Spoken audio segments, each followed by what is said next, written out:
Sounds really that's a good way to start. It's Hi.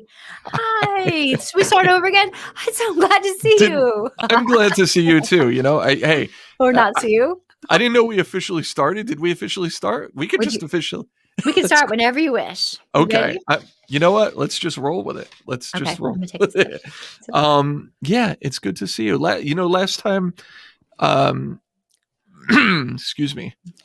Last time we did this a long time ago, and we didn't have I know you can't even see my end of things, but I'm showing the rest of the world were this video to be seen by anyone. I've got kind of a studio thing going on here. Okay. Last time I think I was sitting in my car when we connected, so definitely an upgrade, life The car upgrade. studio is a really effective studio. The acoustics were you can't beat them, but You're next to your shower, probably. yes, That's a pretty good. exactly. So how are you? I mean, it's so great to see you again and have you back on the show again. Um, Thank you. and it's a weird, exciting time because there's a part of your career, of course, we're talking about Friends, that all of a sudden is like the thing that everyone's talking about again. Like, is this something that has kind of affected your day to day lately? Recently, yes, there's been a lot of outpouring of love from all sorts of people because of the Friends reunion, and then a bit of confusion because of the Friends reunion, Mm, and all of that, and um, it's been a very emotional time. It's been a yeah. very emotional time, but I think it probably part of that is, and for me at least, is due in part to it heralding back to the sweeter, simpler days when we could hang out with our friends who were more like our family or hug one another. So it's been a very, very emotional last couple of weeks for sure. Yeah. Yeah, definitely. Yeah. And it, it feels, and I'm not sure how the temperature is regionally. And I know that this is going to put a timestamp on this conversation, Yeah. which is what I try not to do. But I mean, Sorry. Yeah. no, it's. I mean, this is life, and we're all going through it. Right Hmm. now I'm in New Jersey. I'm on the East Coast, and things are feeling like we are sliding back toward normalcy. There's a lot of venues and that have opened up. There's a lot of concert tours being announced for the summer, and this seems like the turning point of let's try to make that big push back to normalcy. Is that something that you've experienced also? Yes. When I got off the airplane in Los Angeles before the Friends reunion pre-party, Mm. I began crying. I began crying, walking through the airport, crying into my mask, really grateful for a mask and dark glasses as I'm crying all the way down because it felt almost normal. And I hit the ground and I could feel the air on my skin. Like this is almost normal. Mm. And I got to take my mask off and take big sobbing breaths and just so grateful to be somewhat back because I haven't been able to travel the way that I normally would be able to travel. And I haven't been able to see my family. And it was the first time that I saw my son unmasked for a year and a half. I still haven't seen my baby girl in all that time. So yeah, it feels like the world is becoming a little more normal again. And so I think we're all putting our toes into the waters again and Yeah. praying that we're all going to be safe and healthy and whole and can laugh again like the way that we used to. It all Yeah. seems very precious down, doesn't it?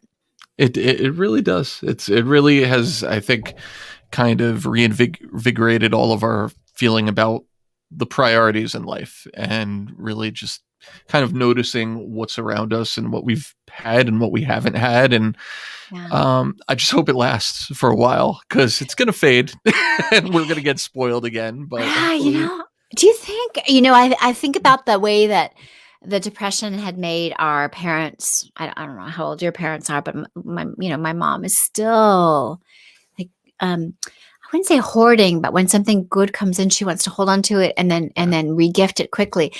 There's going to be some kind of fallout, and I pray that the fallout is that we treat each other with more respect and compassion, because so many people have been going through so much, and we're longing for more laughter and community. So thank you for creating your beautiful laugh cast.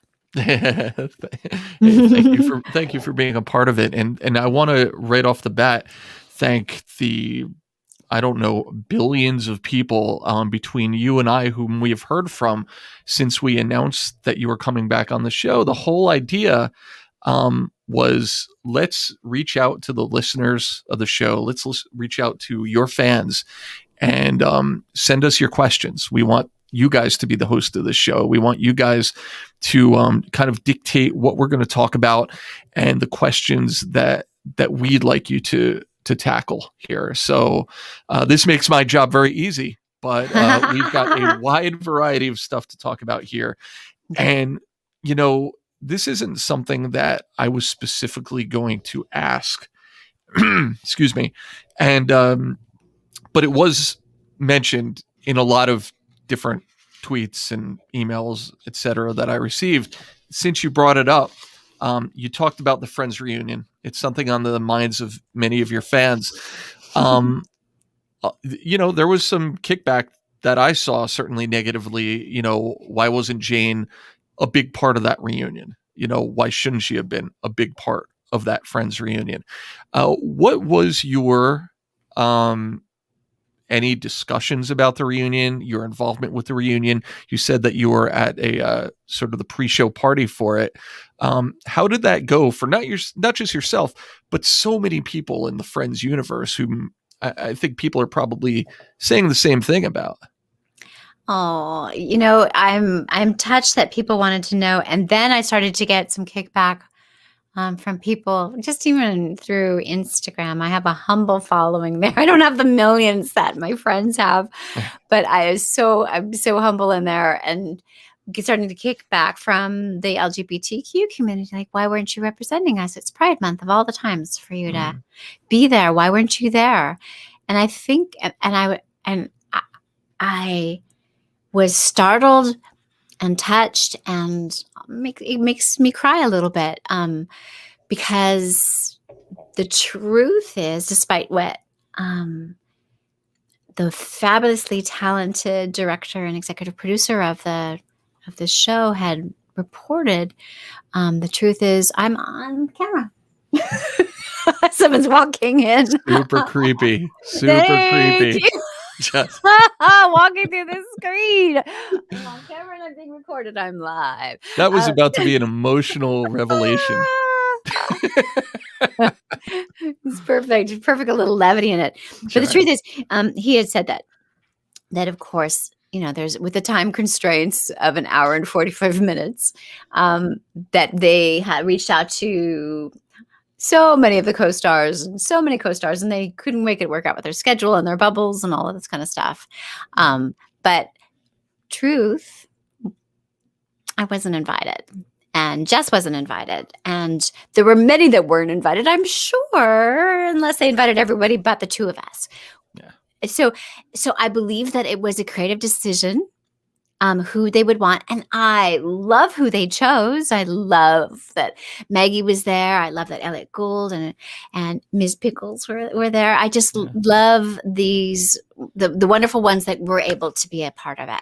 But we simply weren't invited. And for whatever reason, and maybe it's because they just wanted to keep it all levity and light, and our characters have, you know, lived on in a different way for a lot of people around the world, in a way that's been profoundly moving for Jess and myself.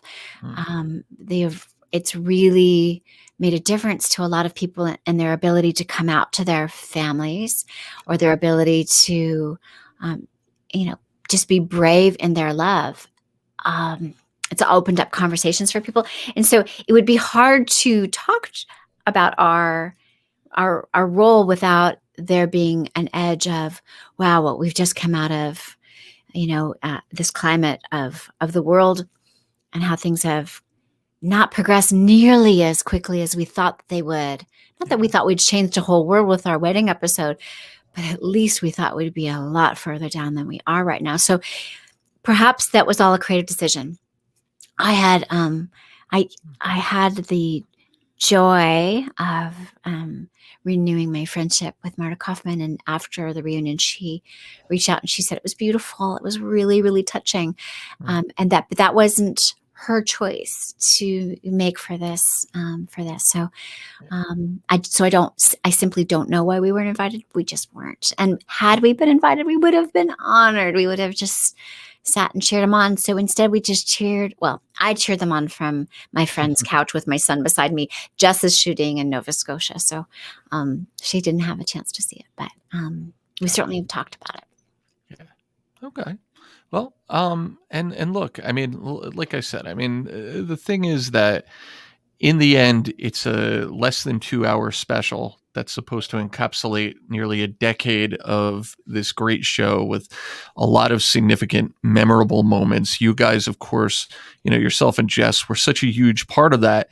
But it's impossible to cover everything in that. But I think that maybe, once the buzz of the Friends reunion goes by, I think people go back to kind of just remembering the whole body of work and the significance of all the players, certainly you guys. And, it's not really so much about who appears on a 2-hour HBO Max special. It's sort of about how we remember these moments and people like yourself over time. Yes. And for me watching it, I was so moved. I cried through the whole thing. And because of the sweet memories and the beautiful, beautiful cast, the way they came together, always with everybody in the creative rooms, all the writers and the designers, all of that. It was such a sweet, sweet time in all of our lives. And goodness, I was only there for 15 episodes of all of that big old run. It just seems a little bit more because of reruns, but it still is to this date the highest benchmark of my acting career because of the camaraderie and the absolute dedication to making it the best it could be for everyone involved, not just one person, not just 2 stars or 6 stars. It was for everyone. And that was just the greatest honor of my life. And I will forever be indebted to the whole universe, but for Marta and David and Kevin and NBC and Warner Brothers for allowing me to be a part. Gotcha. I mean, that's wonderful. You see, we got our emotional revelation. See, we got even that. with the creeper and the coming through the curtain. We swung around. No, I mean, I don't even know where to begin because I got so many questions through the show's social media. Thanks to everyone again. You got so many questions from your own outlets as well. I'm just going to hit you with some random questions, and we can go rapid fire. You can slow down and deep dive, whatever you want. Some of these made me laugh so much. I could use that. I can't find it, but we'll get to it. And, I don't know about your experience, but I found it interesting. I think it speaks to yourself, your popularity, and the show. I mean, my questions were literally from all over the world. There were certain questions where I had to use Google Translate just to kind of figure out what they were asking. I mean, so wild, isn't it? Isn't it the phenomena that it's all over the world? It's just remarkable to me wherever I go. Yeah. Here's one that was, I don't know where it was from, but it was entirely in Spanish. So, pardon the translation again. What did you think that a kiss was not recorded between her and Susan at the wedding because of the problems it could cause among the conservative public? What they're asking is, there was kind of a holding back of a kiss for that wedding episode. That's something that you've talked about before. I think we talked about it before on the show. Did you think that, how did you feel about that, I guess would be the question. It's interesting because we have talked about it. I know that Jess and I were disappointed that we didn't get a kiss in the day, in the moment. Yeah. We didn't get to that part of the wedding. Remember, it was now I've seen everything, and that was the out. We were the B storyline in the one with the lesbian wedding. Mm-hmm. So we went out on a joke rather than on the sweet part, and which is what you do in a comedy. So, of course, I would have loved to have had the kiss. It's, because it's very sweet. But again, we were already up against such wild, censorship, just even by 2 affiliates. And I don't know what that would have done. Maybe it was an easier entry into the conversation that we didn't continue to have, but at least we started. Yeah. We did continue to have it, but not necessarily as characters about the controversy of us being the first lesbian wedding on television. Yeah, I was disappointed. Jess was disappointed, but it wasn't that we advocated and they said, no, we can't do that. That didn't come up because we didn't get that far, in the wedding. So, it almost feels like, you could critique it and say, oh, they played it safe, they went conservative. But I think if you look at it the other way, just doing that episode at all at that time,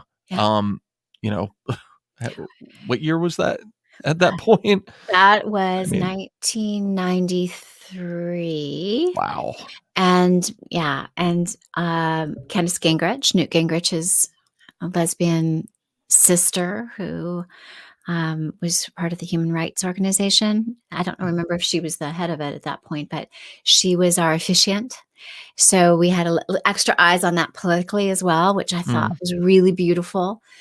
It was such an interesting time because gearing up for it, we just, Jess and I, we live on the coast where people are a lot more liberal, and not only more liberal, but open-hearted in the aspect of love is love.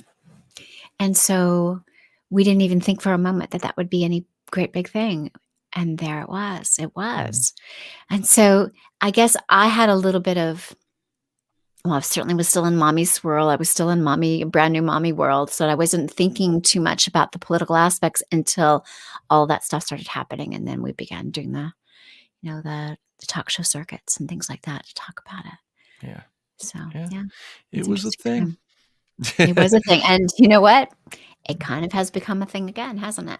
It sure has. So, and I really, really pray that we really get down to that. I think you and I talked about how even back then, coming from a Christian background, and I had a woman that said I was going to burn in hell for playing this part. And I thought, wow, really?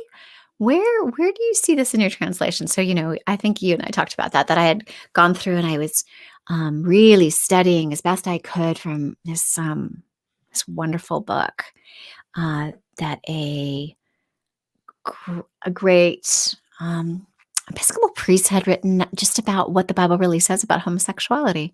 And it was a fascinating discourse and about the mistranslations. And what's so funny about this is I'm thinking about this now, that we didn't have this context back then. And I've been going through a little bit of this recently, and I'll go on to tell you why.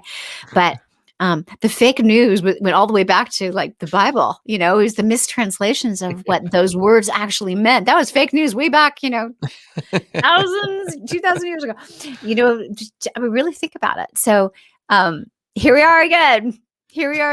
And I had just gone through the same thing. I had given an interview recently with a news outlet that I don't like to give their name anymore.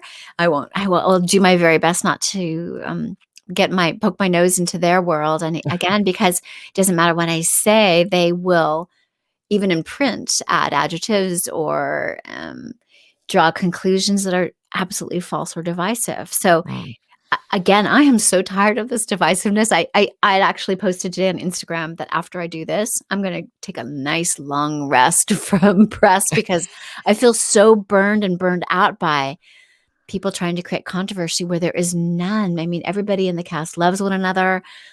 I love everybody. I would never diss anybody. I wouldn't, it was such a hard thing to see. And, so going back to what our characters meant, love is love. So for those who are practicing a faith that doesn't remember that part, I really hope that they can continue to reach into their heart and be a little bit more like the real true teachers. Love is love. There you go. So There you go. Along kind of along the same lines, I thought this was interesting. Carol and Susan, such an interesting and vital part in the early seasons. And I loved especially Jane's episode with David Schwimmer on the Valentine's Day in season 1. It was heartfelt when they kissed. How does Jane feel that Carol and Susan's storylines ended in season 7, basically happened off screen?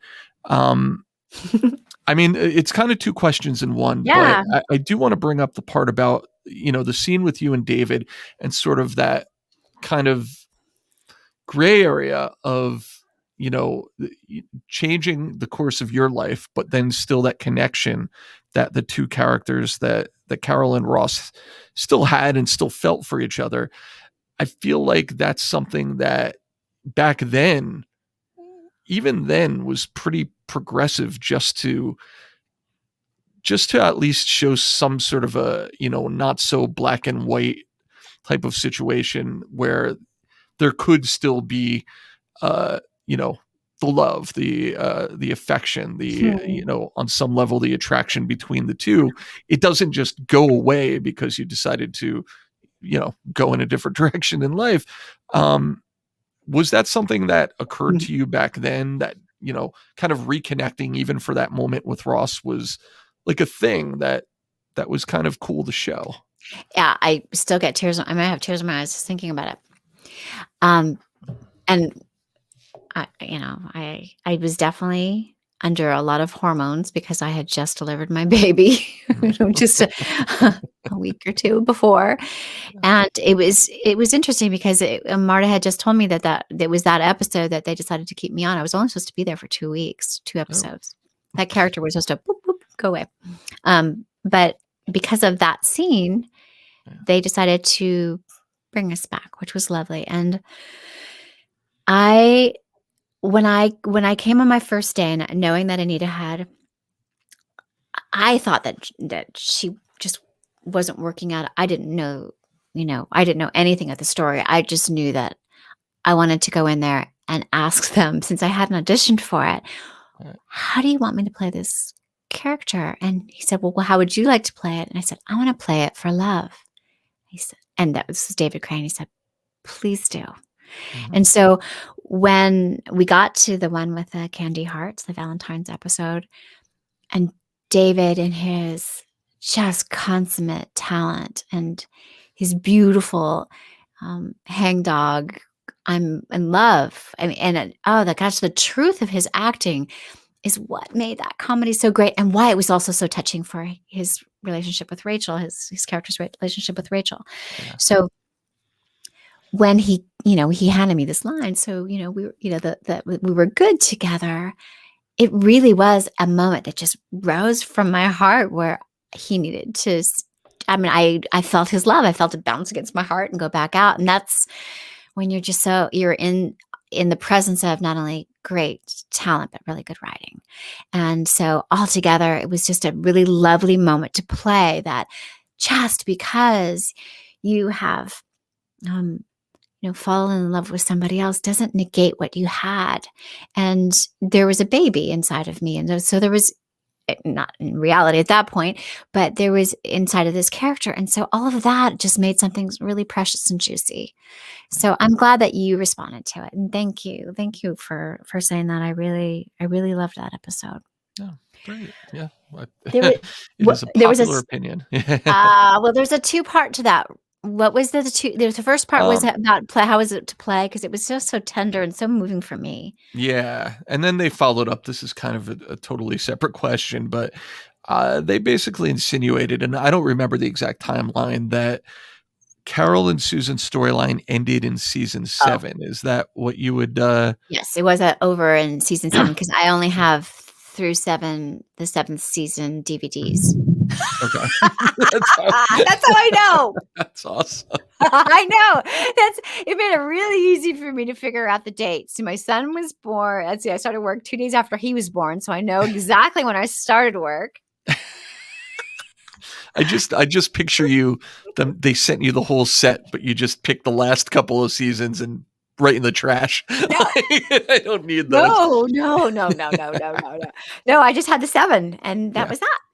So, I I think this is something we see a lot in sitcoms that last a long time, Mhm. where certain elements of their lives or certain people kind of drop off, and it's just sort of a creative choice for Yeah. whatever reason that somehow the focus was no longer on yourself being part of the picture to the need where Carol needed to be a visible part of the storylines anymore. Yeah, maybe. Or maybe I just said something wrong in the set one day because when I came back in season 7, I had just delivered Violet, and I was again in some hormonal wash of Mm. you just can't trust what's coming out of my mouth. And truth be told, I don't think I was particularly funny on that show. I was surrounded by the funny, um, because I was always nursing a baby. It just doesn't good. It is not nursing or pregnant. It's not really funny to be in that state. Truth be told, so maybe I just wasn't funny. Oh, You have to. It's the imposter syndrome. Pregnant. mm. I don't. Imposter syndrome nursing. It's like I'm not really funny. Everyone else is funny. I'm not so funny. Oh, stop it! Stop it! Stop it! This feels like a Therapy. therapy session now. We need No. to No, but elevate truly, you. I didn't, I just was look, past that second episode, everything was gravy. What a gift that show has given to me. I mean, so many parts have come from this is given to me because of my part on Friends. What a generous thing, to be given work that you love because you're a part of something or no longer a part of something. So I have no complaints whatsoever. I'm just super grateful. Yeah, of Awesome. course. Yeah. Season 10 and all would be great, but I haven't watched season 10. How was it? It was pretty good. Pretty I good. A few bet. people watched it, I think. I I think a think few billion they're people gonna have catch watched. on. I've got to catch up to everybody. You know Yeah. me. I think they'll do well on this HBO Max thing. I think Yeah, I think eventually it'll go people will okay. find the show, I think, yeah. Yeah. Well, it's the next, 2 generations that missed it the first time. And, they'll do it. I don't know if you heard what Violet had done to me, my baby, because I didn't let my kids watch the show. No. Did you know I hadn't let my kids watch the show? I don't remember us They talking were about that. they were too young. Oh. And I didn't think they were mature enough. But of course, when my daughter Ruby was in high school, she snuck it and watched it. And at that Mm. point she could, but we didn't really have TV. But her friends gave for. I guess she watched. She found my DVDs. But There you go. yeah, but Violet, when the other 2 had gone off to college, Yeah. Violet said, "Mom, I'm the last person on the planet to watch Friends. Please, can I watch it?" Like, "No, honey, you're not mature enough. I mean, not really, honey." And in her very wise way, she said, "Then why don't you sit down and watch it with me and explain it to me?" Ooh. She's so clever, that girl. And so I did, and we laughed and laughed and laughed and laughed. I didn't have to haul out a single book to explain anything to her. She somehow already knew from the playground. But Yeah. The streets. The streets are talking about Friends to this day. yeah, it was good, right? It was good for us to watch that together because I really, how it is. Sometimes I hadn't watched the show. Yeah. I can't So wait. So you're saying that you've never seen the series finale of Friends? um, maybe I don't. What was it about? Uh, it's Wait, kind no, of I the saw it. I saw them walking out with the twins. okay. But maybe I only saw the final clip. I Maybe. don't know if I have seen the finale. I want to watch it in order, and I just haven't. I haven't had a TV because I was in Hawaii and we were off grid, so that was part of it. Yeah. I know that's been a while, so it's time. Maybe now that it's on HBO Max, I can watch it too. There you go. There you go. You could probably get the DVDs on eBay if you just want to round out the Last collection. 3 segments this season. You may have to try to find a DVD player at this point. Exactly. I know my computer doesn't even have a slot for it anymore. At Yeah. least I used to have that. Well, in the grand tradition of this show, I'm going to take things entirely out of order now, Okay. because we Go for it. did get some questions. You did, I did, about a show that some people first met you on before Friends, which is Herman's Head. Okay. Which people, it always bears repeating, I think, because if you know the show, you love the show. There's still a lot of people who don't know the show. It was one of the first sitcoms on Fox. It's the second sitcom on Fox, I think. After Married with Children? Yep, Is that? correct. Mm-hmm. Wow. And the people that watched Herman's Head were the people that were too drunk to turn off Herman's Head. Or for Married with Children, that's what we always said. Yep, that's our audience is. At that point, that's what we used to joke about because, of course, you have to be a self-facing actor. It was it was kind of an insane premise, but it was basically about a young guy who worked at a newspaper, I believe, right? Fact-finding agency. Yeah. Okay. Fact finders. We were researchers and fact checkers. Okay. So it was about this guy named Herman trying to navigate life as a single guy. He's got his best friend. He's got his job. He's trying to advance in his career. And as part of the show, we would regularly go inside his brain where 4 different people played 4 different aspects of his personality, I guess. From the sweetness to the selfishness, the lust, and intellect. We had intellect, sensitivity. We had lust, and then we had angel, which is the compassionate side. Yeah, and they kind of made a movie based upon that. Did you? Oh yes, which was called Inside Out. Yeah, a Pixar movie. Yes, same premise, same thing. And so you were not inside Herman's brain. You were one of his coworkers. I was in his libido. I was in his real life libido. Yes.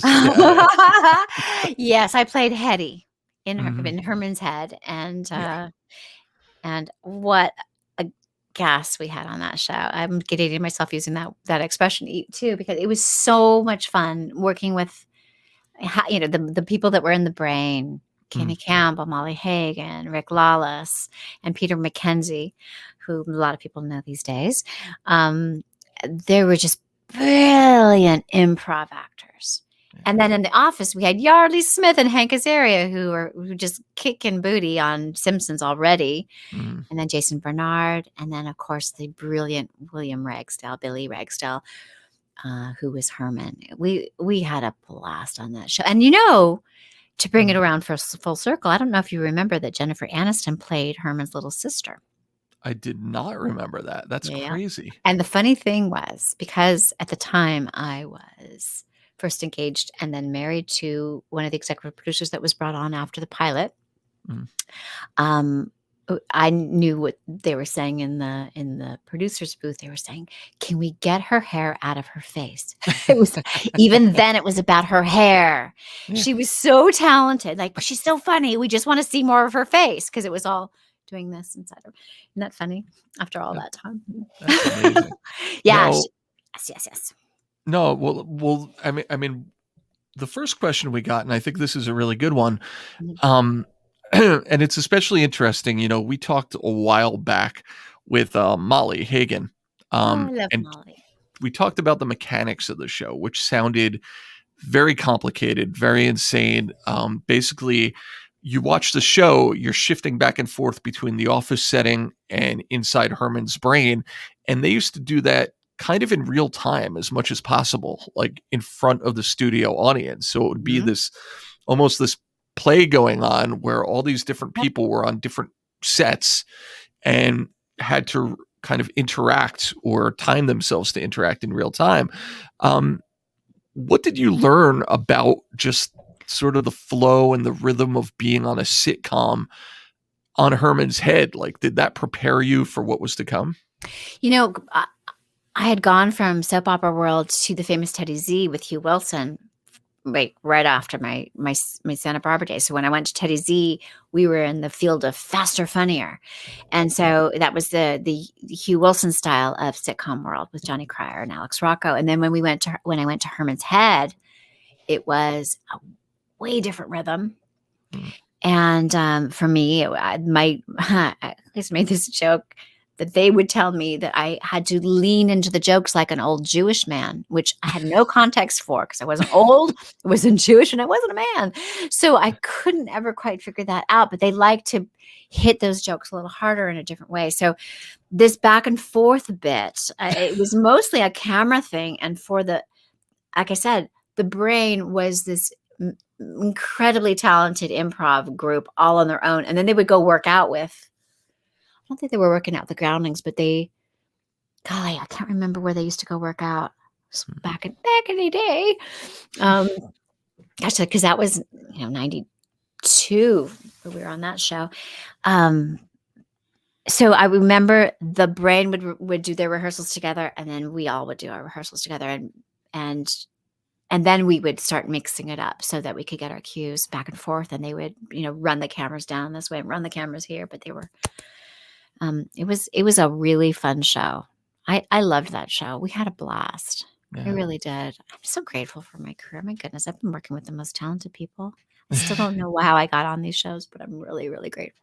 Well, the crazy thing about Herman's Head is it's really one of those jewels that people who again watched it, there was sort of a cult following around it. Mm-hmm.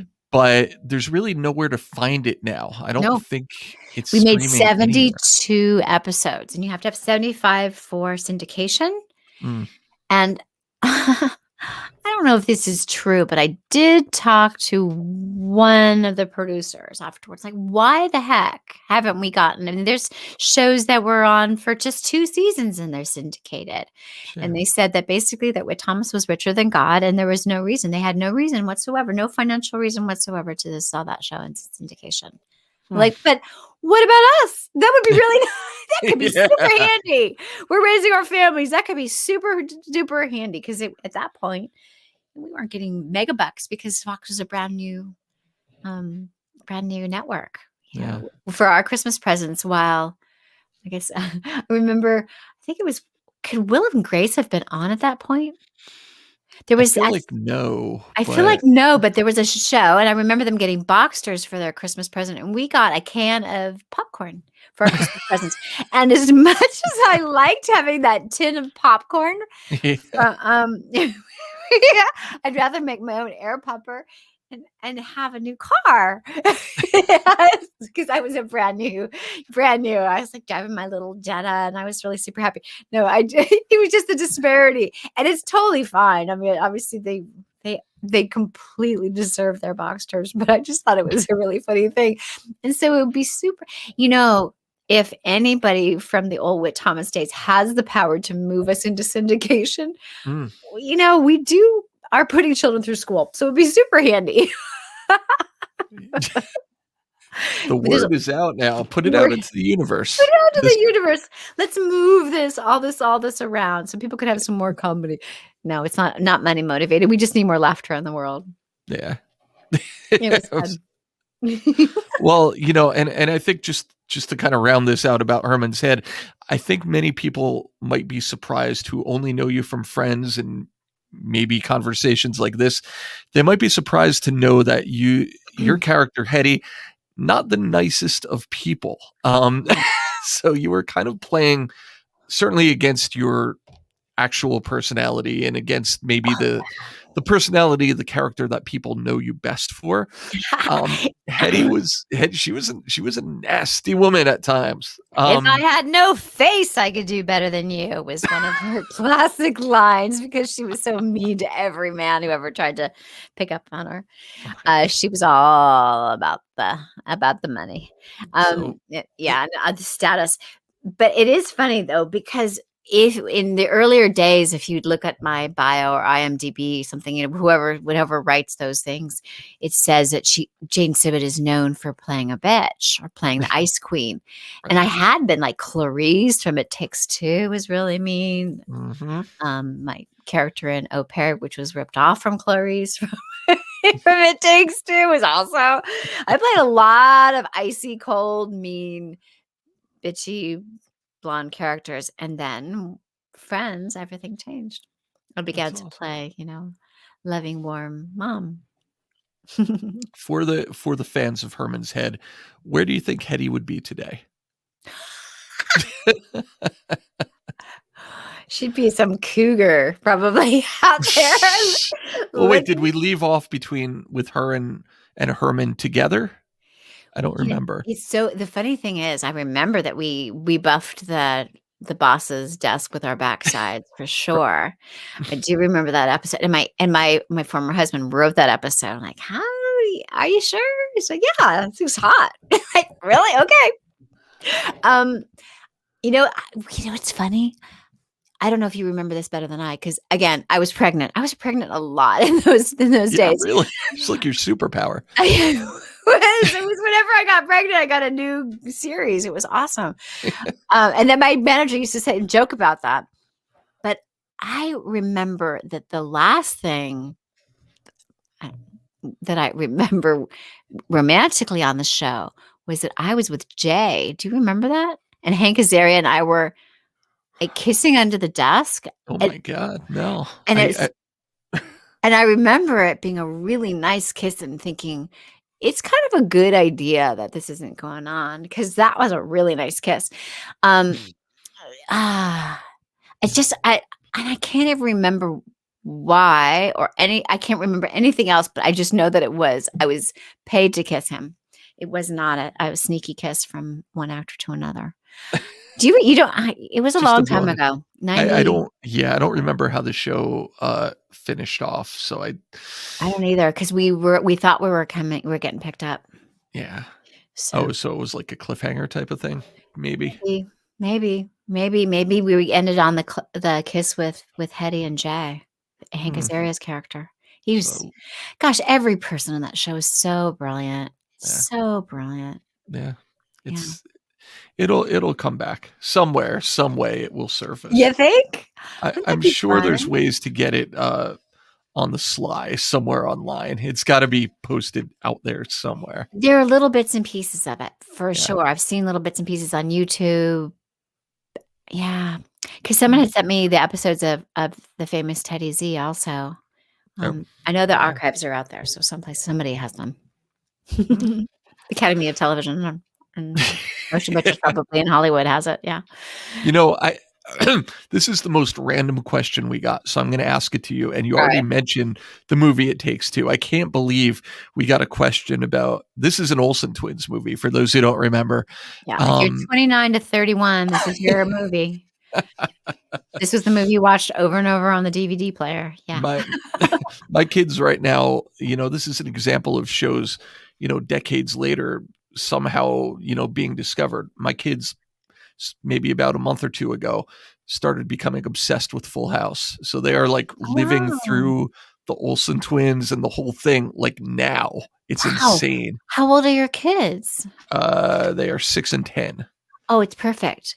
It It's is, but it's yeah. weird for me because I mean, Yeah. you know, it's like time repeating itself, history repeating itself 30 years later. This is Yeah. still on my TV. It's crazy. Oh, and isn't that fun? It's well, probably the way that it was for like when I was a kid and we watched I Love Lucy, which was what my mom would have watched years before. So Yeah.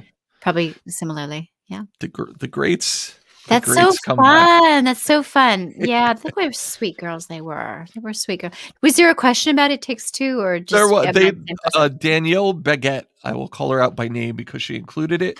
She wants to know if you actually got gum in your hair. That's a great question. I know, and she's not the only person to ask that question. So, what we did, because the hair that we used later on for the wig, Mm, because we did make a wig, was the bottom of my hair. So my hair was much longer, and they cut it off for Clarice, and then they made a wig out of it for Clarice after the gum. And what they also did was they actually put a fall in my hair. You know what a fall is? It's like a collection of hair, and they clipped it in. And so, yes, there was gum in my hair, but it was on a very special piece because gum is very difficult to remove, as you well yes. know.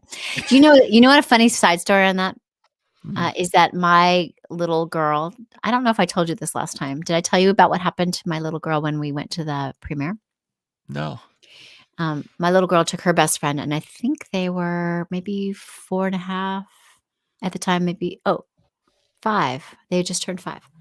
And when Mary Kate and Ashley put gum in mommy's hair, they flipped out and they started screaming and crying in the movie theater because those little twins were so mean to mommy. They were so upset they wanted to leave the movie theater because mommy got her pretty hair all messed up. There's something hilarious about the Olsen twins at that point being like the evil ones. They're the heels. Yeah, so naughty, so naughty. They were such sweet girls. So we had a great time shooting that movie. And did you know that at that time, the director, Andy Tennant, who's gone on to make mega movies, all sorts of lovely things, he had overheard them talking about how much they were getting paid. Do you know this story? So sweet. Like, how much do you think we're getting paid for this movie? And they were, what, 8 years old at the time, I think. And so we said, well, last time we got paid $4.50. Do you think we'll get $4.60 this time? Oh, man. And they hadn't seen the article in the paper that they were at that time, like, we're worth like $80 million or their whole thing. So, these 8-year-olds, the parents had done a really, really good job of protecting them from all of that. So they could just play and get their allowance. Yeah. $4.50 was a lot of money for those little 8-year-olds. That's hilarious. Isn't that the sweetest thing? I love it when parents are thoughtful that way with, that stuff. That's awesome. Yeah, I love that story too. What a revelation for them later in life. Yeah, like, wow. I guess that's a little bit more than the $4.50 I thought I was getting. I was getting 20 whole bucks by the time we finished that movie. Mom, Dad, can we get part-time jobs? Sit down, kids. We can have a talk. Right. You don't need that drive-through job at McDonald's. Yeah. And we're going to tell you why. They were sweet kids, man. They were really sweet. The last time I saw them, I again was in a wash of hormones, and I guess I had Violet, and they really wanted to come on the Friends set. And I saw them out at Warner Brothers. They like, Jane, you're here. Oh, can we go in? Like, oh, honey, you can't. It's high security. I mean, I had no idea how big they were. Yeah. I'm so sorry, honey. High security. Like, these are Olsen twins. They were like the goddesses of their time. I know. They ruled the town. You got yourself on some sort of a blacklist probably that day. I never talked to him again. That was it. Oh, no. I mean, really, I should have just tried because, there's so many things you do when you're in your hormones. And I was nice. I was like, oh, honey, it's super high security. I'm so sorry. Come on, Jane, for goodness sakes. These are actors. You can ask first. I could have done that. They're okay. They'll be okay. I think they probably met the friends since then. Yeah. Probably. They didn't need me. Oh my goodness. Well, okay, so we got our It Takes Two question in. That was like a quota apparently. Let's see here. Well, this is probably the most redundant question we're going to have. Monique Smith wants to know, for when you gave birth on Friends, when you gave birth to Ben, were you channeling anything for your performance? I think we've kind of covered that. You were constantly channeling something for basically every aspect of your career. It's true. And you know what? And every of those, like that one with the breast milk, the one with the birth, those were hugely emotional for me. And yes, I was absolutely channeling, and we were, all of us, awash with tears. It was very emotional pushing that baby out, especially with Johnny Silverman, delivering the baby. It was really crazy. When you do that, I guess I don't remember what we talked. I should have probably reviewed our last interview, but when you do that kind of episode, that kind of that particular storyline, you are in front of an audience of 200 some odd people. Yeah. And it was right next to the apartment set, straight out from the audience, stirrups up, right in front of the audience, and nothing but a hospital gown and maybe some tights. But yeah, it was, I was just like, get in the character. No one can see. It's okay. Yeah. It was very moving even then. It was all so fresh in my brain. And does the the presence of the live audience, when you're really focused and you're really channeling everything and ready to go for it, does that presence kind of still act as a distraction, or is there a way where it kind of enhances the moment for you? Yeah, not a distraction. It's really an interesting bit of alchemy when you're doing live theater and sitcoms that are shot in front of a live audience, because literally you are creating a universe with that audience. And it's almost as if the audience is some kind of other kind of character.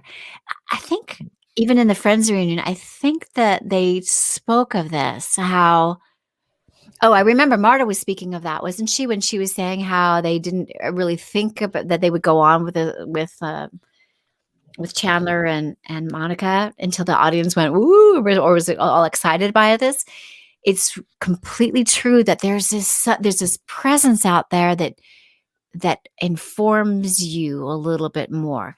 Yes, we're completely focused on what we want to do. We're feeling all of this, and yet there's this extra special little juice that you're co-creating together. It's a very hard thing to describe, but it is a glorious pocket to be in if you can land your jokes or move your audience right there with you. It's really amazing. I It's highly almost like recommend acting to everybody. It's absolutely terrifying, though. I will say your adrenaline's going, your heart's beating. Well, I mean, most of us. It's terrifying. It's comedy. I mean, when I was in theater at UCLA, we all wanted to be dramatic, very dramatic actors and be taken seriously.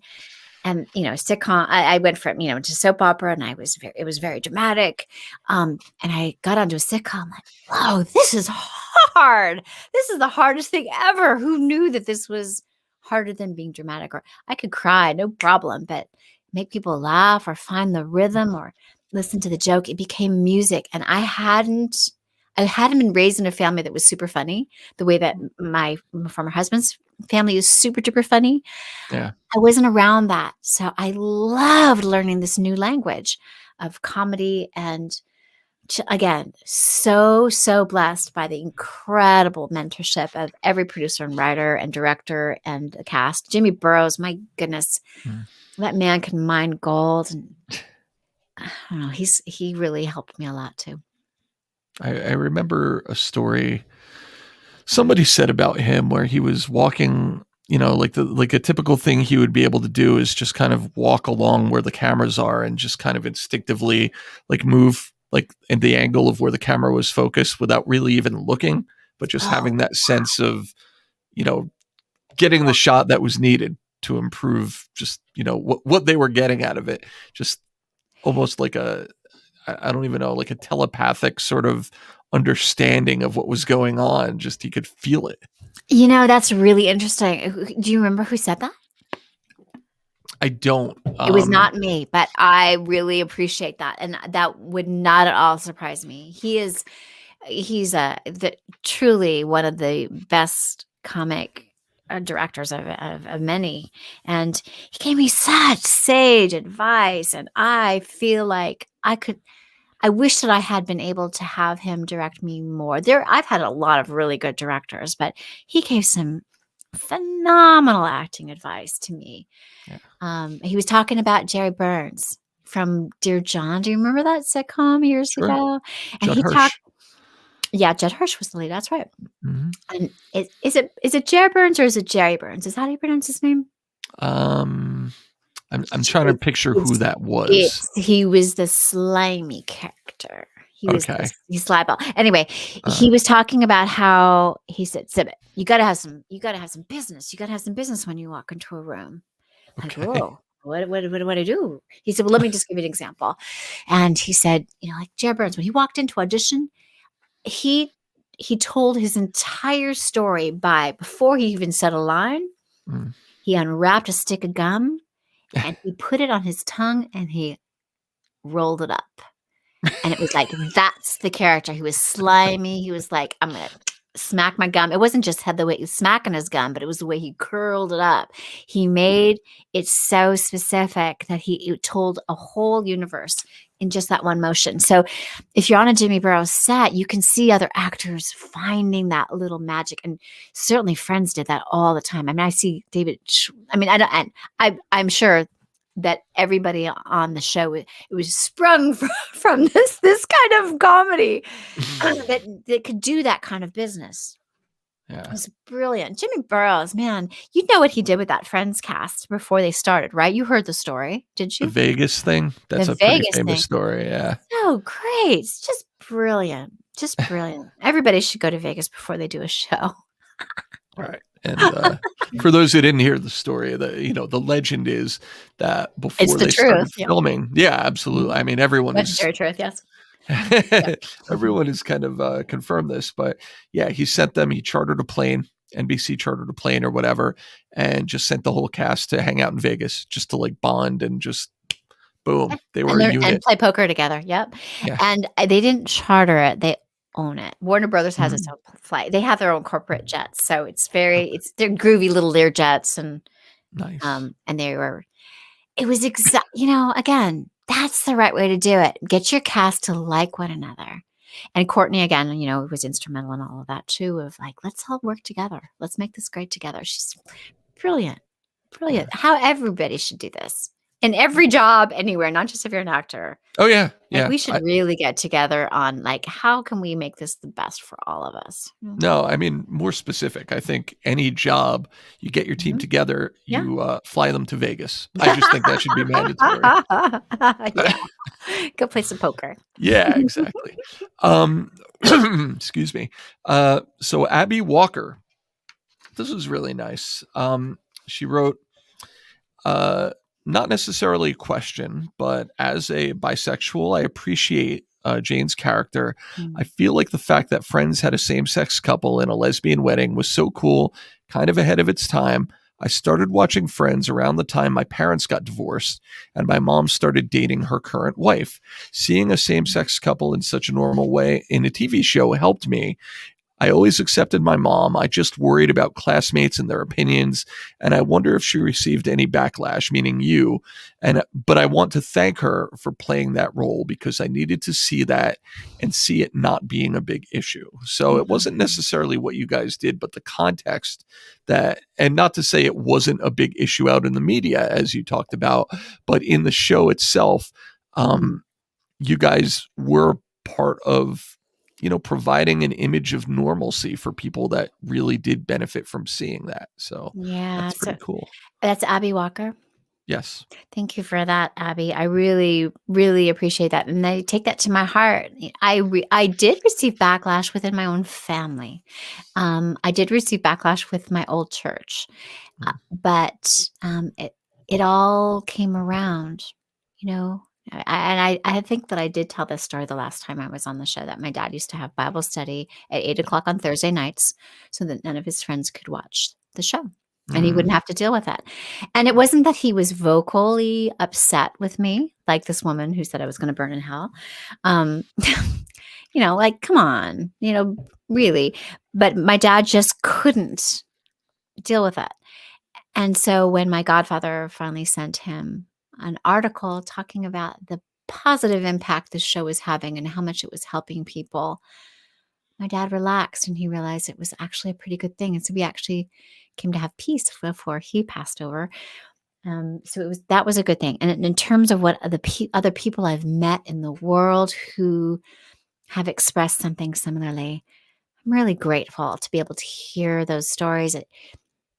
It's Jess and I have always said that we wish that we could do a lot more. We didn't expect to be, to be in this role for a long time, or I certainly didn't expect any, any, we didn't expect backlash. We didn't expect any extra support, but we really wish that, that we had been able to move that marker before a little further down the line, as we talked about before. Yeah. There's so many people that have been crushed by not being able to come out, not being able to live their love and live their truth. And I really, really pray that everybody finds their allies and their advocates so that they can live their truest love and their truest purpose for being. So my heart goes out to you. And we've had, people say that because of watching Friends with their family, they were able to come out to their family. Or,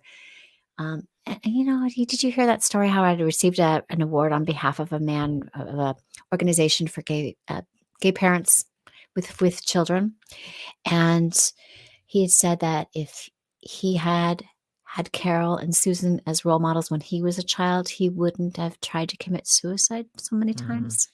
He was grateful that his children had role models like Susan and Carol so that they knew that everything was going to be okay. So I'm, grateful for little stories like that. There are many, and I tell that one a lot just because it's really moving and touching for me to know that that there's been, there's been impact in a way. They never set out to make a very special episode about it. It was. And that's what I think she was speaking to as well. It's that we didn't play gay. We were just in love. And I think that's what we all need to come back down to. It's be love. Be in love. Do what you need to do. Be in love. Yeah. So, yeah. That's awesome. And by the way, I know we're keeping you forever, so we're going to try and bust through a few more of these if you don't mind. Fine, totally fine. So many. And let's see some more about just your career in general here. What role would you say taught you the most about yourself as an actor? Wow, that's deep. Myself as an actor. Well, is it about myself through my acting, or is it how much I'm an imposter in a very professional world? Because that would be false information. That would be fake news. So every actor, every creative always the imposter syndrome, where you like, oh, I'm not the funny one. I mean, everybody's, I don't know, there's a few that have great, well-established ego, but many of us don't. Taught me the most. I would say there was one part. I don't know if it taught me the most as an actor. One of my first parts was on Santa Barbara, the soap opera. That was also a nighttime show when it was on in Europe, and particularly France. Mm-hmm. And I had to do this monologue. When I was raised as a child, we were not allowed to talk back to our parents. We were not allowed to raise our voice. We weren't allowed to swear. I would get my mouth washed out with soap if I even said shut up. So it was very, very conservative family. And I remember a monologue that I had to give to my mother on the show, Lenore Kasdorf. And I was yelling at her. And I'd never done this before. And after it was all done, I burst into tears. And she said, and so Eleanor just took me in her arms, and I just shook. And it's not like I carried all this rage from my mother, but I had never, ever been allowed to express myself that way. And I just cried and cried and cried. And she held me, and then she said, I think it's time for you to have a therapist. And she was right. So that just taught me a lot about as a person, because I'd gone through so much, because it was all it was mostly a substitution for, my challenge with my own dad. But that taught me about as a person. Now, as an actor, gosh, I think when it's maybe, I feel like it was something I did recently, but I want to go back to a Quantum Leap episode that I did. I played Diane Frost, the bounty hunter, on this old beautiful series called Quantum Leap on the second season, I think. And I had so much fun playing that character. It was funny and silly. And again, Scott Bakula and his entire crew were incredibly fun to work with. So that taught me a little bit. Was it, this is kind of a sideways question from that, but once you broke out of that, I'd imagine you had a bit of a run of playing, like you said, sort of the bitchy character. Yeah. Did it feel good to do something different? Oh yeah, it always feels good to do something different. I mean, it's delicious to play a bitchy, mean character. It's a lot of fun. That's why I said I exercised all of my bitchiness out of me with all those roles, so I could be nice when I came home. 'Cause I was really mean on some of Oh, these shows. It was brutal. Yeah, I actually did play, sweeter characters in between, but nobody saw mm. those. Those are the many pilots that didn't get picked up, et cetera, et cetera, et cetera. I mean, it's been a while. Like for me, like I would need to play like an a-hole like once every 10 years or so just to keep the upkeep of just get Yeah. continued catharsis. It's really funny. It's funny these days to get out there and get up for roles. I got cast on a couple of things recently, and one is coming out soon on Lifetime. A beautiful movie called Breast Cancer Bucket List, which Mm. it's not my favorite title, but it's a really, really beautiful movie, and that's coming out soon. And I did in something else. I think I can talk about it now. It was supposed to be a big old secret because it was a really cool storyline. I was on Grey's Anatomy. I was cast to be on Grey's Anatomy. Mm. And when I got down to LA, to the wardrobe fitting, and then they did realize that their script was 10 minutes long. And so I was cut out entirely. And I'm so sad. It was Man. really fun. It was a really fun character. So I'm getting the opportunity now to play my age. Obviously, I look my age. I am, with respect to all of my friends who are getting enhancements, I am the girl who is not getting enhancements, and it makes it a little bit challenging to be out there in the world again and play the grandma. So my hair is getting darker because I'm getting older, and everything else is moving because I'm getting older, and I'm doing my best to be going forward gracefully, but it does look very strange when you see me on camera because wait a second. How could she be 58 years old and she be 58 years old and she looks like she's 30? Right? But I mean, our standard of what we see on camera these days has changed so much that it's made it. I've been in a strange bubble of what the heck do we do with Sibbett now? Yeah. So anyway, here we are. There's a lot. Hey, there's lots out there. And, well, or not. I just keep doing my other stuff. So it's all good. I understand. I've always felt that if I get cast, I'm supposed to be cast, and if I don't get cast, I'm not supposed to be. I truly believe in the divine hand in all of every single thing that I've done. It's all been one big blessing, Do you think? I'm going to make this the final question Okay. because I think this kind of affects everything we talked about.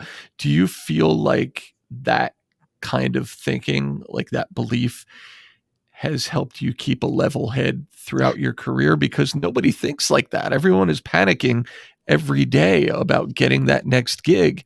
And I mean, you're able to stay a little more calm, cool, and collected, right? When you think like that. Well, there can be panic about how you're going to pay your bills. I mean, for sure, it's not like people don't think about that kind of stuff. I understand that. But my son is an actor, a young actor. He just landed in a really lovely part in a new movie. And the thing I said to him when he wanted to do it when he was much younger, I said, babe, you got to be super tough to be able to be in this business because you really have to be like a duck. It all has to just roll off your back. Yeah. If you get cast, you're the perfect person. If you don't get cast, you're still the perfect person. You're just not the perfect person for that part. That it could be that you look like somebody's ex. It could be that they don't like the sound of your voice, and it has nothing to do with anything that you can control. So just give it up to the divine and just know that when it's time, if it's supposed to be for your best and highest good, then you will get it. So it's not that I haven't worked with, crazy people out there in the world like this is definitely not my best and highest good, but it is the honing edge. He's the angel of learning. I will never work with such a jerk again. That kind of thing, which is very rare. I've only had a couple of those situations. I've been greatly blessed. So just leave it all to destiny and always be pregnant. Those are the two rules. Really hard for me now that I'm in menopause. I don't know. Dang it. No wonder. If only I could maybe I can. No. The pregnant pause. I don't feel equipped to even respond. I just. It's so brilliant. good. Maybe I can just be pregnant with great ideas. There you go. You're emotionally pregnant. That I am so Mentally pregnant. emotionally pregnant. We just have to decide if I'm like at the end, like overdue, waddling around. Get this baby out. I love delivering my babies. Now I have to deliver some beautiful ideas. I'm so grateful for this part of my life too. Yeah. That's awesome. What a cool life I've lived, and I'm grateful that you are even interested in knowing anything about me. So thank you, all of your sweet people that have asked these questions. It's nice. I live under a rock most of the time, so it's nice to come out to a friendly voice and face like yours. So thank you. Thank you. Likewise. And before we go, living under a rock as you are, is there anything that you have coming up? I know it's a weird time and a weird year and a weird era, so to speak, but is there anything, even in the other side of your life that you have coming up, or just your social media, whatever? How do you want people to continue to follow you or connect with you if you in fact do? Yes. Well, I'm on Instagram as Jane Sibbett. I'm on Facebook under the Sparkling Circle. Those are ways that you can reach me. My Instagram again is humble, and it doesn't have a blue dot on it because for some reason they're not sure I'm real. I guess I'm a real little girl. I promise. It's the Olsen Twins. Oh, that's right. Mary Kate and Ashley own Instagram, don't they? That's They're still not forgiving me for the friends thing. Yeah, Instagram. And I do have that Lifetime movie coming out. I have a book that I'm polishing right now, so that'll be coming out soon. And I have some other really beautiful projects that are just waiting to be birthed. and you'll potentially be giving people updates on your social media about these things. Yes, all of them, everything. And as much as I am not on social media all the time, I am almost to like once a day on Instagram. So you can always find the latest there. Excellent. And we could post this there if we can. Can we post this there? Maybe we could certainly post a link to it. Sure. Okay, that's what we want to do. Yeah. Awesome. Jane, thank you so much for everything. Again, I feel like, talking to you is like more than an interview. It's more than a conversation. It's like, it's a cocktail party. It's good for the soul. Oh, honey. Thank you. And, and people, if they want to know the other side of me, janesdancinghands.com, because that's where a lot of interesting things are happening too in the evolution. So yeah, they could find me there too. Absolutely. So yes. So in speaking of soul, so thank you so much. Thank you. Thanks to everyone. Thanks for emailing, tweeting, posting, messaging, and most of all, downloading and listening. Thanks, guys. And we're going to see everyone next time here on the Laugh Track. Thank you. Bye, Jane. Thank you. Thank you so much.